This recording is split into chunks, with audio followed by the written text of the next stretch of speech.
Today was such a great day. I guess I can take my name tag off. The day started with an interview of what used to be called the head of learning difficulty or something like that. Now her position is called head of diversity. What that entails is, in addition to working with special needs kids and ensuring that that those students have support in a pull-out program as well as support for their time in the classroom. She also works with students who are struggling with mental health. She works with students who are lacking motivation in an extreme way. She's focused on diversity and inclusion in the broadest sense that you can be. So she had some fascinating things to say about project-based learning and diversity and inclusion and equity and all these things that I discovered a little bit later in my passion for education. But there are all these questions of, can project-based learning be just as well suited to help level the playing field, to give everybody the boost that they need to be successful and to have chances at the same opportunities. And all of the research and literature that I've read in the past year says that project-based learning is an excellent way to create some sort of equity. There's a long-standing tradition of student-centered practices such as project-based learning creating that equity, or at least working towards a more equitable classroom. But I never really understood how. I learned today that the answer is in differentiation, which is some of what I was talked about yesterday. If there's a student with learning needs, they emphasize that because all the research supports that, those students should be included in the greater classroom.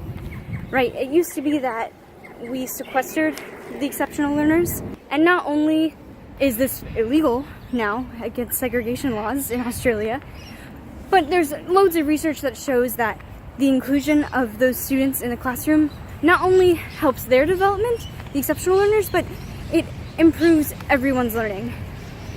And we see that same response about diversity in so many different ways that students can be diverse. So the way that project-based learning can create an equitable environment is through that differentiation piece. Within the group, they designate, okay, to challenge you, you're going to do this task that will get our group closer to the goal. And you're going to do this task, and you're going to do this task. Sometimes when a group member is an exceptional learner or a special needs learner, these groups of 4 that we traditionally have at this school for projects, they'll make it a group of 5 and make sure that everyone in the group is clear on the capabilities and limitations that student has. There's a lot of birds. Maybe the teacher would tell the group, okay, this student is in your group and they'll be able to contribute 20 minutes of it into this discussion. And they'll be able to do this type of work. And they'll tell the whole group this.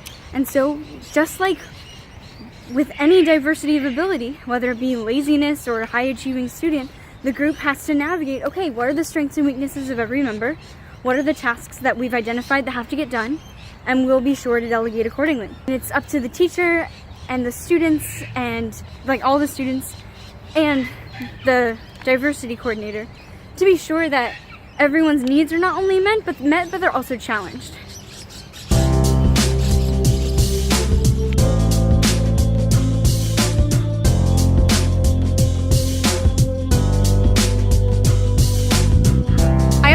A really cool project launch today, which is what they call the time when you roll out a project or you start a new project.